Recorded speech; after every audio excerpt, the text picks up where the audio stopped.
蜜がホッケスティックか。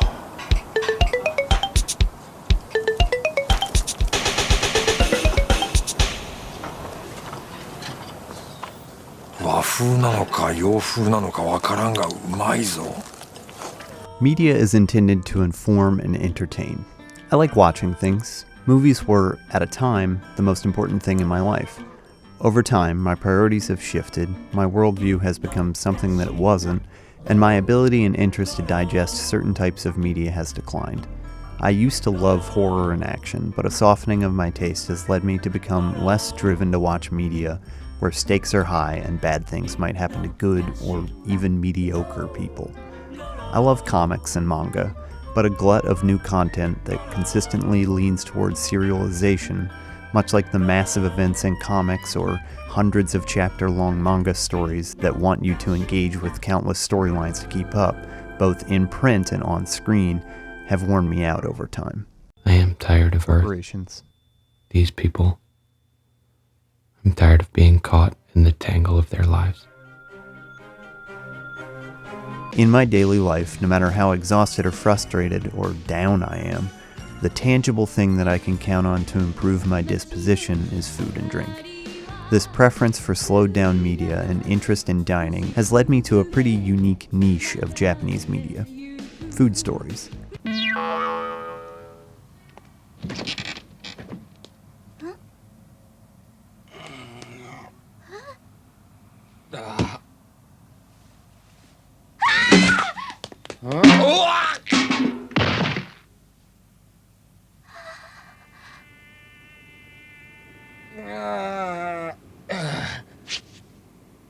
Ah, もうこんな時間か。寝足りないな。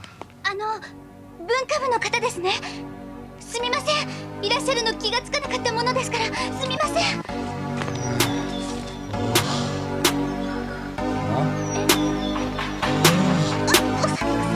Damn, he just like me for real. For real. Rapping my ass off. A few years ago, my partner brought home a recently translated collection of classic manga that ran from the 1980s until pretty recently. Oishinbo's pages tell a story about two journalists working on the ultimate food menu, with cooking and tasting battles that focus more on the quality and history of the food and drinks presented than the conflict itself. Sure, there are fights here, mostly between the protagonist and his high-profile but pretty awful father. 一つだけ言っておく。お前には物の味はわからん。何？じゃああんたに一体何がわかるってんだ？Constantly trying to disprove the other's knowledge and ability on how to cook and discern quality food and drinks, but this isn't a battle manga. The food is the focus. I fell in love with the series immediately and started cooking and trying things that were mentioned in it. Great! It's wonderful! Amazing! Oh my god! It's beautiful! Banzai! The excellent! Wonderful! Splendid! Ridiculous! Fantastic! Oh! Banzai! A more modern series with similar but obviously amplified narratives is Food Wars. Young chefs enrolled in a prestigious academy for cooking battle it out over their dishes. The tastiest meal comically blowing tasters' clothes off and famously depicting satisfaction like a lurid experience.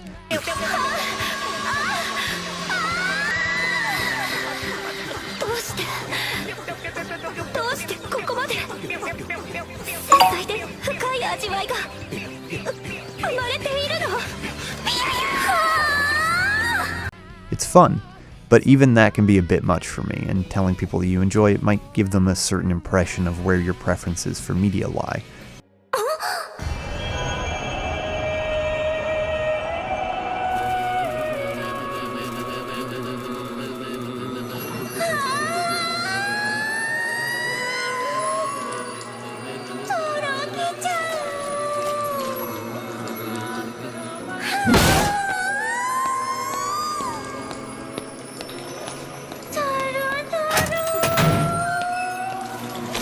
In finding similar manga with a more toned-down feel, I was led to two series, Solitary Gourmet and Wakako Zake.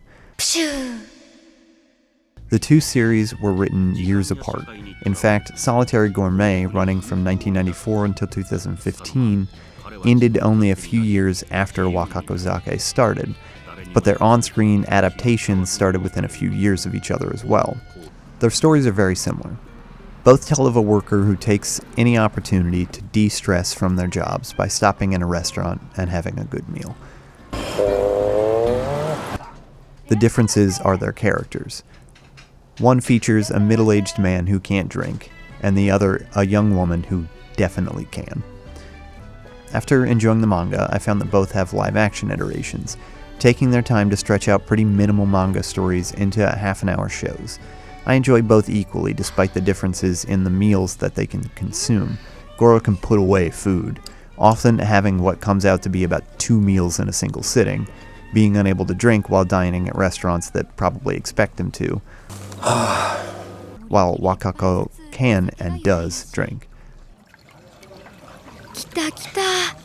Being in the United States and in a pretty expensive city, Japanese food may be available, but it can definitely add up, unlike my experiences in Japan where the same food is usually pretty affordable. Being able to watch these characters engage with a meal and think of their merits is almost as good as enjoying it myself. Both shows also often take place in real restaurants and include meals that I can try myself sometime, I hope. This sort of real-world engagement and human touch is really refreshing in an environment so full of unreal settings and otherworldly situations, and where small family restaurants are becoming less common in the United States. Omachi. Omachi. Omachi. Similar series have become popular in this very specific genre as well. Netflix has its own food show based on a manga, Midnight Diner. While the restaurant featured is almost always the main setting, unlike the prior shows where the setting changes often, the stories are more detailed, and the focus always returns to a specific kind of food or drink. Netflix also recently released a series from a few years ago based on a manga written by the same author as Solitary Gourmet called Samurai Gourmet. The main concept is similar, an older male character going out to eat, but the story follows a recent retiree learning the joys of eating and drinking not constricted by the life of a working person. It's nice to watch a show revolving around older people that doesn't treat them as the punchline of some sort of joke. As an American, the only real fantasy here is retiring at the age of 60 after a median income job. Speaking of fantasy, the isekai genre isn't just for mediocre schoolboys who got hit by a truck. Two series take the other world trope and apply them to food, Isekai Izakaya Nobu and Isekai Shokudou. Both have manga and anime adaptations, while Isekai Nobu also has a live-action version. These stories are also similar, both featuring a restaurant with a door that accesses another world. Isekai Nobu follows a light fantasy medieval theme, where a Japanese restaurant's entrance leads into a fantasy kingdom.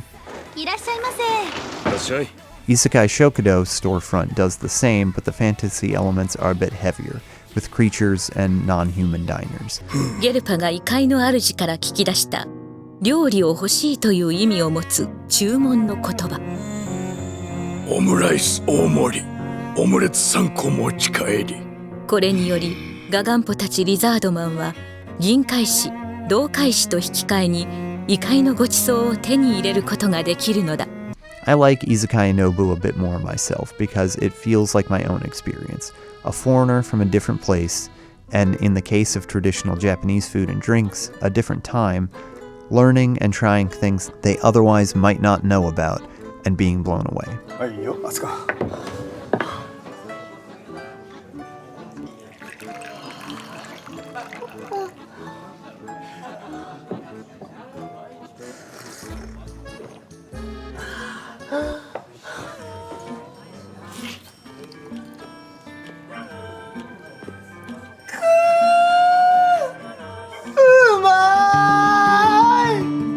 I didn't expect coming into Oishinbo that I would be taken down a series of media that were so quiet and reserved, but I also didn't expect to enjoy them this much. In a stressful, uncertain time, it's nice to only be challenged as much as you want. And those challenges are mostly about finding something to eat and drink that you learned about from another culture's books.